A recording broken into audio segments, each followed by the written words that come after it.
Good evening, students. So, today we are doing the last topic of this chapter, the chapter 2 acid, bases, and salt. The last topic is water of crystallization. So, now today we'll discuss this topic. Now, you can see on your screen, you can see a picture which shows some colored crystals like there are some substance which are in the category of salts. They looks like crystals. Crystal मतलब shining objects. They looks like crystals, or why they looks like crystal, because they contain some amount of water.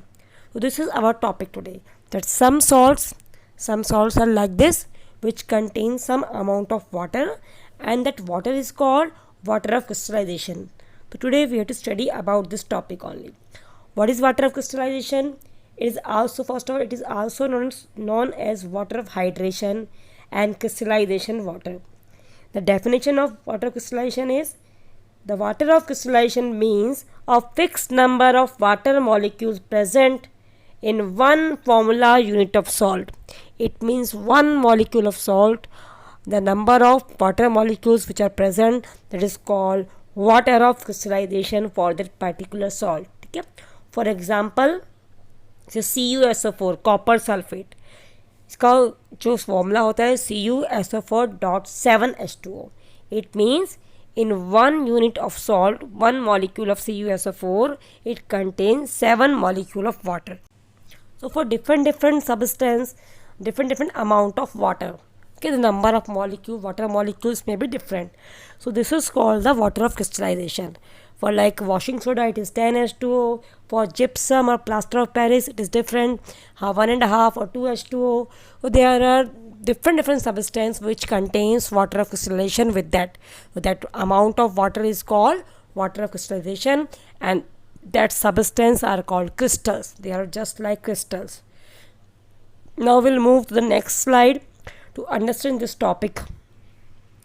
Now you will see different examples of water of crystallization. Now you can see on your screen the examples of hydrated salts. Hydrated salt means the salts which contain water. First is CaSO4.2H2, it is gypsum. Second is CuSO4.5H2O, it is copper sulfate. Pentahydrate, penta means because 5 water molecules. Third is MgSO4.7H2O, magnesium sulfate. Heptahydrate, hepta means 7. FeSO4 7H2O, ferrous sulfate heptahydrate. Hydrate means water, and जो hepta word है that shows the number of water molecules. Next is Na2CO3.10H2O, washing soda. So these all are the examples of salts which contain some water. जो भी yellow colour में हमको show हो रहा है 2H2O, 5H2O, 7H2O, ये एक fix number of water molecules हैं which are present in the one molecule of that particular salt. It means like gypsum में वन मॉलिक्यूल में कितने होंगे 2H2O, 2 वाटर के मॉलिक्यूल, कॉपर सल्फेट में 5 वाटर के मॉलिक्यूल्स, मैग्नीशियम सल्फेट में 7 water के मॉलिक्यूल्स, फेरस सल्फेट में भी 7 वाटर के मॉलिक्यूल्स, एंड वॉशिंग सोडा में 10H2O. और इन वाटर मॉलिक्यूल्स की वजह से they have some different colour, that's why they looks like crystal, coloured compound. Like copper sulphate का कलर क्या बन जाता है, blue colour, and ferrous sulfate crystals are green color crystal. So some substance they show a specific color due to this water of crystallization. Now there is activity by which you will understood how these salts contain water of crystallization. यहाँ पे activity ये आपकी book में दी गई है, activity 2.15. In this activity देखिए यहाँ पे जो पॉइंट्स दिए गए हैं कि हम एक टेस्ट ट्यूब में कॉपर सल्फेट को लेकर गर्म कर रहे हैं, और वो कॉपर सल्फेट पहले क्या है ब्लू कलर का है, बट गर्म करने से by heating it convert into white colour. अभी एक्टिविटी मैं आपको वीडियो के हिसाब से समझा रही हूँ. देखिए activity copper sulphate. Now spirit lamp which is used to fire, test tube holder, this is test tube stand, watch glass, spatula which is used to put the salt dropper, glass rod. Now first we'll take some amount of copper sulfate crystals which are blue in color. Now with the help of spatula, we'll take this some amount of copper sulfate crystals. This is a copper sulfate crystals, blue color, and we take them in a test tube. Put some copper sulfate in a test tube. Now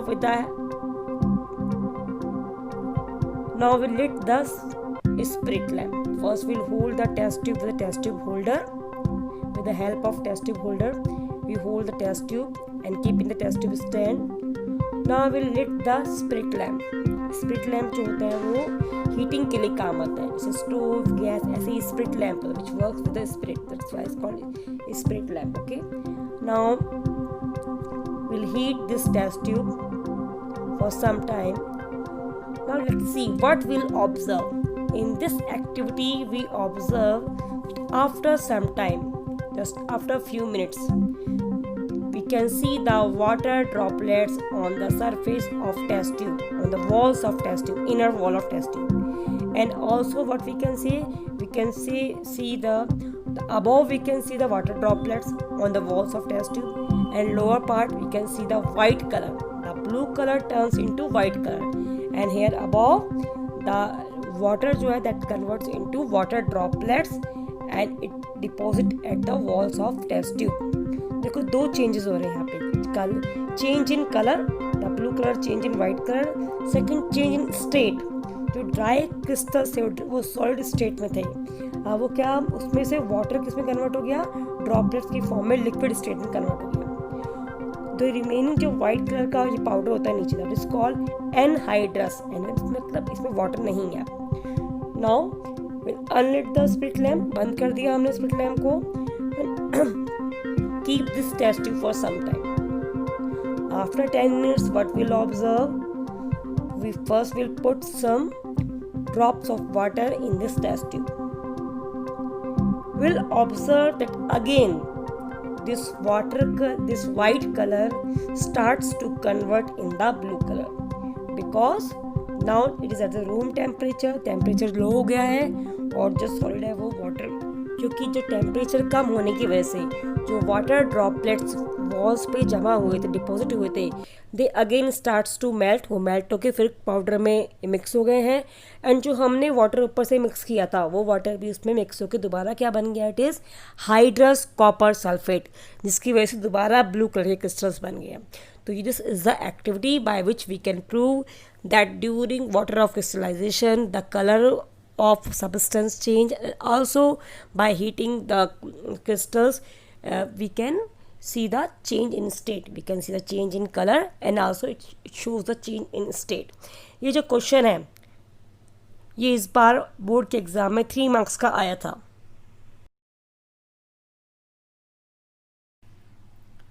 और इसमें यही पूछा था what is water of crystallisation. 1 number इस बात का था, और रिमेनिंग 2 मार्क्स इस बात के थे कि हमें एक्टिविटी समझानी थी. उस एक्टिविटी में स्पेशली हमें ये जरूर बताना था कि इसमें how we can prove that the colour has change और state has change.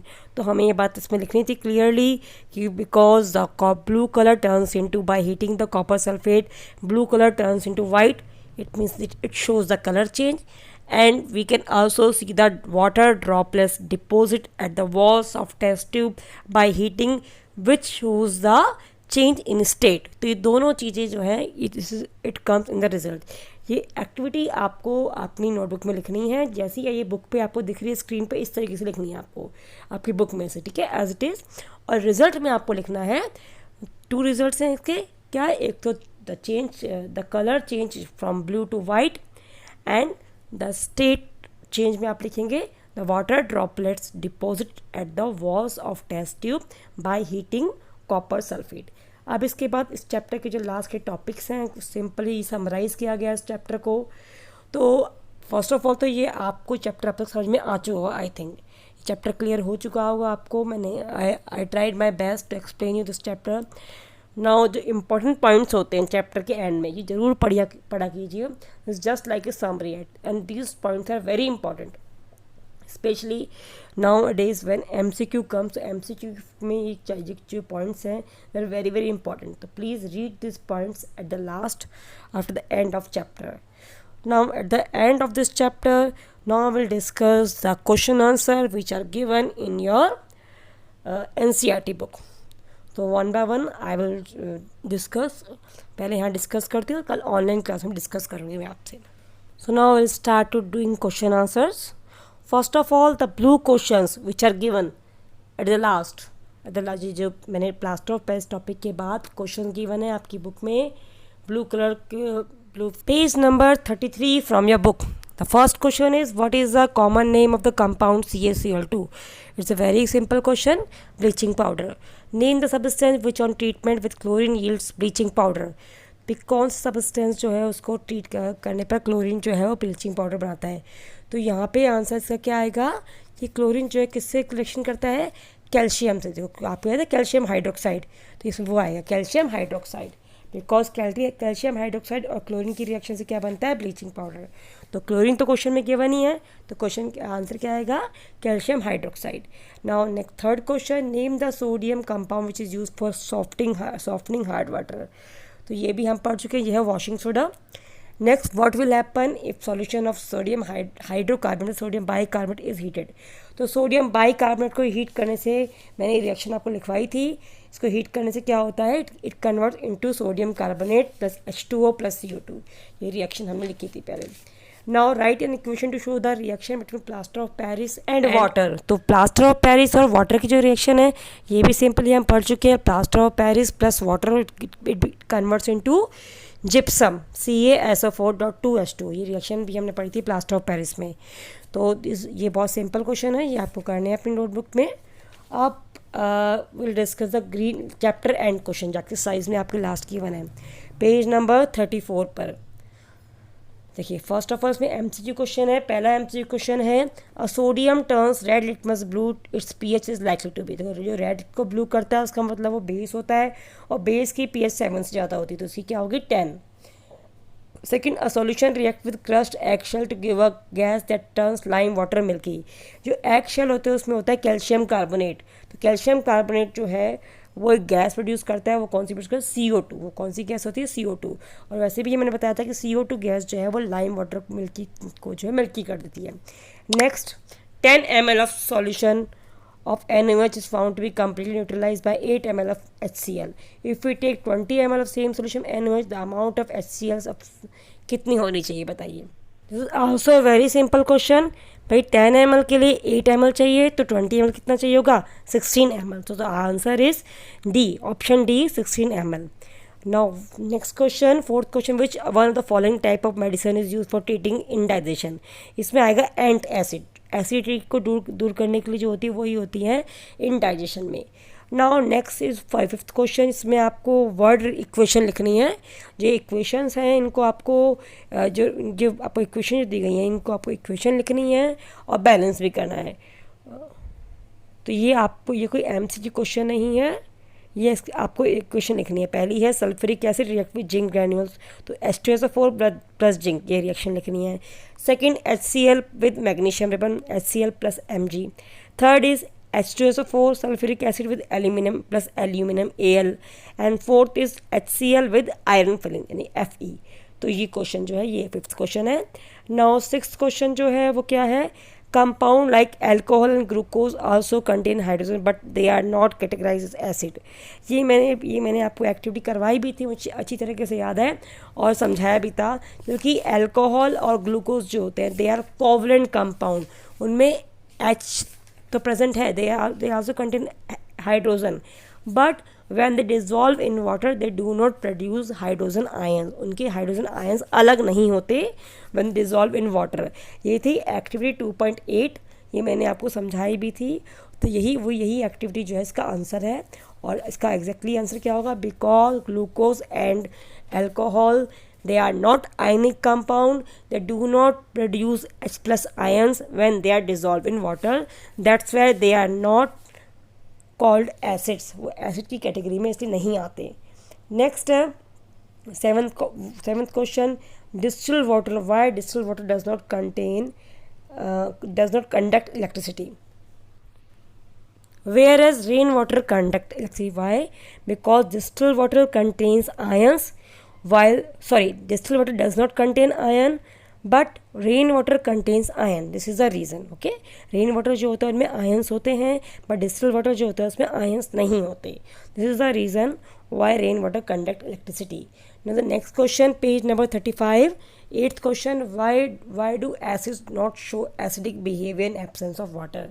Acidic behaviour acid जो है वाटर की एब्सेंस में शो क्यों नहीं करते? Because in the absence of water they can not produce the H+ ions.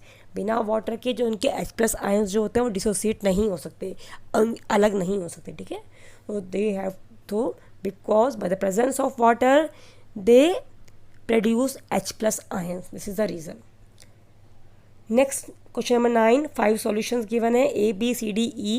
जब हमने इसको यूनिवर्सल इंडिकेटर से टेस्ट किया तो pH अलग है. एक A की है 4.1, B की 11, C की 7 और D की 9. तो बताना है कौन सा न्यूट्रल है. ऑब्वियसली जो 7 होता है वो न्यूट्रल होता है. तो कॉम्पोनेंट C इज़ पहले की 4, फिर 1, फिर 1 फिर 11, 7 और 9. जो 7 वाला है मतलब D, that is neutral. Strongly alkaline मतलब स्ट्रॉन्गली बेसिक कौन सा होगा? 11 वाला मतलब C. स्ट्रॉन्गली एसिडिक सबसे कम pH वाला 1, ये हो गया B. वीकली एसिडिक मतलब एसिडिक है बट वीक है, वो है 4 pH वाला, वो हो गया A. वीकली एल्कलाइन बेस है बट वीक है, तो वो क्या होगा? 9 वाला, ये होगा ई कैटेगरी का. तो this is all the answer. ये बहुत सिंपल है, आप लोग अपने आप करिएगा. नेक्स्ट है question number 10. Equal length of magnesium ribbon are taken in test tube A and B. HCl को ऐड किया गया टेस्ट ट्यूब A में और दूसरे में ऐड किया गया एसिटिक एसिड CH3COOH. तो क्या होगा? जो ये दोनों एसिड्स हैं इनमें से स्ट्रॉन्ग कौन सा है? HCl. और वीक कौन सा है? Acetic acid.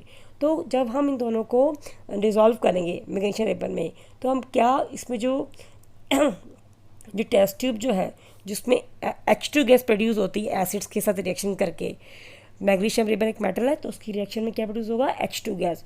तो H2 गैस जो प्रोड्यूस होगी वो मोर विग्रसली किसमें होगी? HCl में, because HCl is a strong acid. तो यहाँ पे यही आंसर आएगा. द मोर विग्रसली, इसमें लिखा the test tube will the freezing occur more vigorously in A test tube where HCl is added. And why? Because HCl is a strong acid, so it reacts very fast and it produces more hydrogen gas. Now next question, like question number 11. Fresh milk has a pH of 6. How do you think the pH will change as it turns into curd? जब दही बन जाता है lactic acid, मतलब उसमें जब lactobacillus काम करता हो क्या होता है? वो लैक्टिक एसिड बन जाता है उसमें. तो उसमें क्या होता है? pH जो होती है वो 6 की जगह थोड़ी सी कम हो जाती है. Converts into the pH of 6 is become slightly lower than the 6. ठीक है, शिफ्ट किस तरफ होती है? कम की तरफ, lower than the 6. Because the milk जो है उसमें क्या प्रोड्यूस होता है? Lactic acid. एंड एसिड्स की जो pH होती है वो कम होती है. That's Y. The next, so due to the add of acid के ऐड होने की वजह से the pH become more lower than the 6. Now next is question number 12. A milkman adds a very small amount of baking soda to fresh milk. Fresh milk में baking soda add कर रहे हैं. Why does he shift the pH of the fresh milk from 6 to slightly alkaline? उसने alkaline क्यों बनाया? क्योंकि जो अगर हम नॉर्मल pH जो है 6 वो बहुत जल्दी क्या हो जाएगी? खट्टा दूध जो है खट्टा ख़राब हो सकता है उसकी pH अगर कम हो गई तो. ठीक है, तो इसीलिए उसको उससे बचाने के लिए वो क्या होता है? पहले ही उसकी pH थोड़ी सी अल्कलाइन कर देता है. That's why he add some amount of baking soda to preserve the milk for long time. Next is why does the milk take a long time to set as a curd. इस milk को curd में सेट होने में time क्यों लग रहा है? Because its pH is more than 6 और कर्ड की pH क्या होती है? लोअर देन 6 होती है. That's why it takes more time to convert into curd. Next question number 13. Plaster of Paris should be stored in a moisture proof container. Why? Because as it react with the water it convert into gypsum. ये gypsum बन जाएगा, hard हो जाएगा. इसलिए जो किस में रखते हैं? वाटर प्रूफ कंटेनर में, ताकि वाटर से रिएक्शन नहीं कर पाए. Next question is question number 14, what is neutralisation reaction, give two example. अब ये क्वेश्चन मैं नहीं बताऊंगी, ये बहुत सिंपल क्वेश्चन है, आप पढ़ चुके हैं, ये अपने आप करना है आपको। और गिव टू एग्जांपल में आपको 2 रिएक्शंस लिखनी है in which you can show the neutralisation reaction. Last topic, last question, give two important uses of washing soda and baking soda. ये भी मैं क्लियरली आपको लिखवा चुकी हूँ, तो आपको कोई भी 2 इंपॉर्टेंट यूजेस वॉशिंग सोडा के और 2 इंपॉर्टेंट यूज बेकिंग सोडा के आपको लिखने हैं। So this is all the question answer. I tried my best to explain this chapter very clearly और I hope कि अब आपको चैप्टर अच्छे समझ में आ चुका होगा। हमने इस चैप्टर में क्या क्या पढ़ा, just revise one time. First acids, properties of acids, properties of bases, physical properties, then chemical properties, then indicators, then pH, importance of pH in daily life, then then after that we have discussed that regarding salts, salt family of salts, different compounds which are formed by common salt.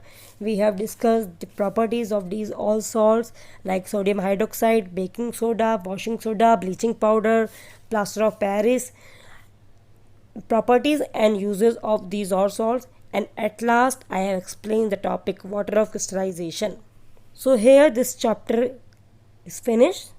Now we'll continue in the next class. For the next video I will start the new chapter, metals and non-metals, chapter 3. I just request to all of you during my online class, during this next chapter, chapter 3, first day, please keep your science book with you. So first we'll discuss the syllabus.